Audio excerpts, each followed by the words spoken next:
In terms of a piano career, whereas most people start, I think, what, 3, 4, 5, 6 years old. I started at 10. I started piano very late, and it was obvious that I wasn't going to make a career in piano. It wasn't practical at that point. But piano's been, I mean, it's my connection to music at the end of the day. Conducting is obviously very much a connection, but it's a very different kind of connection because you're not making noise. You're not the one that makes the sounds. You're not the one that actually instantiates that music. You conduit instead. Piano is my connection to actually making the sound. And whether I won't always maybe play as much as I'd like, but it'll always be a part of my life. It's not something that I'll ever forget. It's not something that I'll ever stop doing. Everywhere I move, I've moved around the country, Indiana, Arizona, Texas, New York, everywhere I've gone, my Yamaha upright piano has come with me. There's always a special place in my office for my piano, no matter where I am.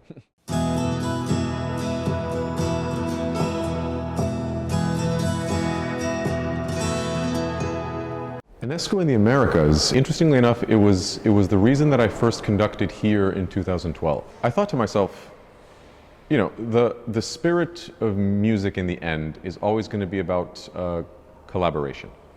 I think at the end of the day, that's what makes music unique.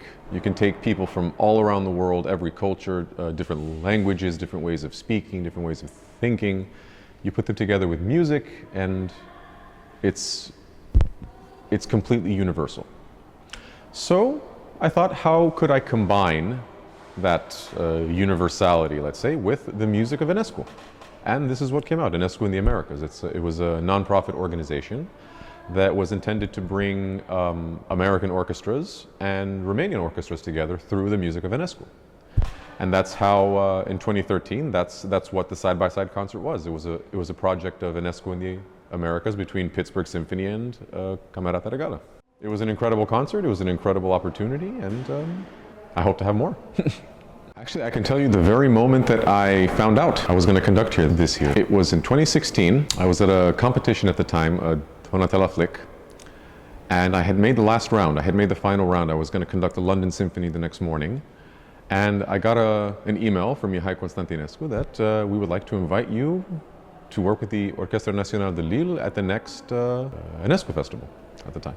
Along with the Proms in England, I think it's the most important music festival in the world.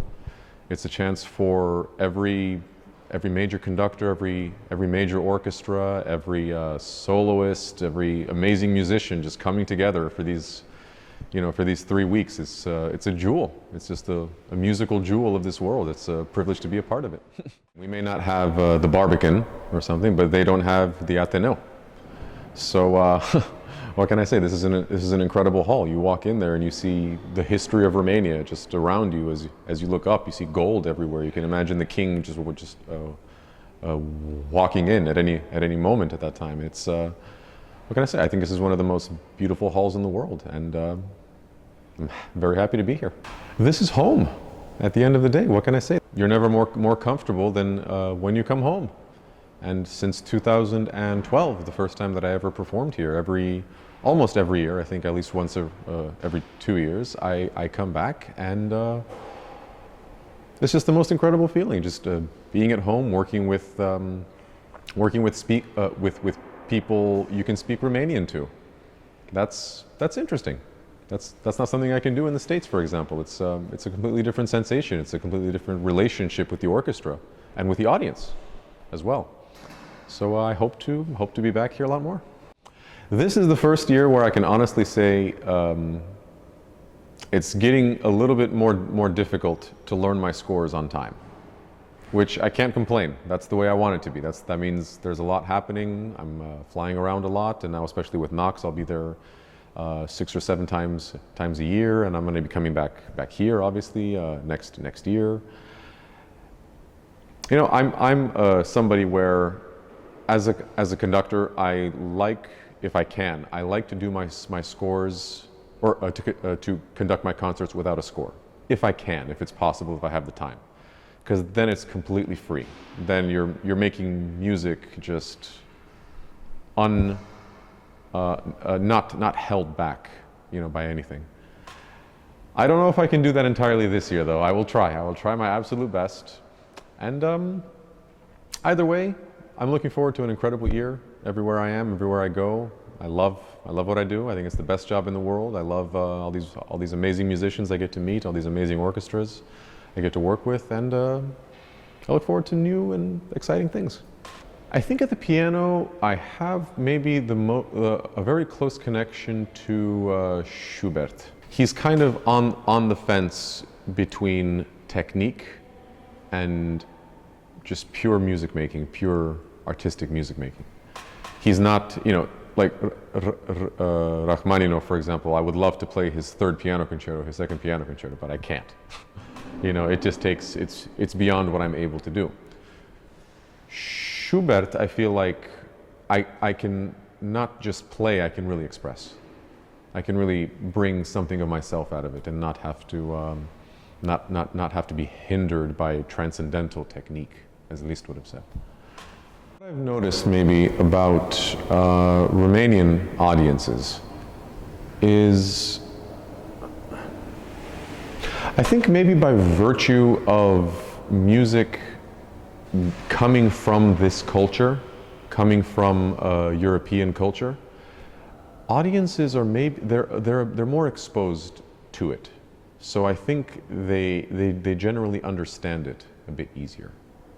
It's not something that you have to convince them to like. Whereas in the States, there's a lot more of that going on. There's a lot more, there's the core audience there also, which loves Beethoven, and they come to concerts as subscribers, and they can't get enough of Beethoven, Brahms, and Mozart, and they just can hear the symphonies all the time. Younger audiences, you have to constantly educate them, which is a lot of what American orchestras are doing. That's a lot of what assistant conductors do, for example, is education concerts. Young students coming in all the time, and you get dressed up as a clown sometimes, you get dressed up as a pirate, and you have scripts, and you're conducting like a little bit of Mozart, a little bit of Brahms, some Copland, some Lady Gaga. You mix all these things together to expose kids to everything. So hopefully, as they get older, they'll remember what they liked and maybe come back as adults. That's essentially the philosophy over there, I think, at this point. And it's also difficult for American orchestras, I guess, because they're not state sponsored. There's very little money from the NEA that would come to every orchestra in the States. So they have to find their own money through private donations, and people give to education. That's the number one question that a donor will ask, is what are you doing for the next generation? Not just are you performing Beethoven and Brahms again, because everyone's doing that. How is your orchestra going to support the next generation? And education is the key. It's like watching a film without speaking the language. You're constantly wondering, okay, what's going on? What's happening next? Where is it going? Where did it come from? How do I divide it into something that I can process? And I think to a degree, musicians can definitely educate audiences like that. It's more difficult because nobody comes to a concert hall to hear a lecture. Nobody comes to hear, someone in a tie go, oh, this piece was written in 1855, and the first movement starts off in the key of C major, and so, unless you're a musician who's really cares about that, it's hard to convince someone that that's interesting. But something, for example, that I would like to try with Knox Scales work is doing it not at the concert hall, but online. Having a section of the website, for example, where I can film a YouTube clip, where I just take someone through a symphony, through Beethoven 5. This is the exposition. This is what happens in an exposition. This is a development. This is a recapitulation.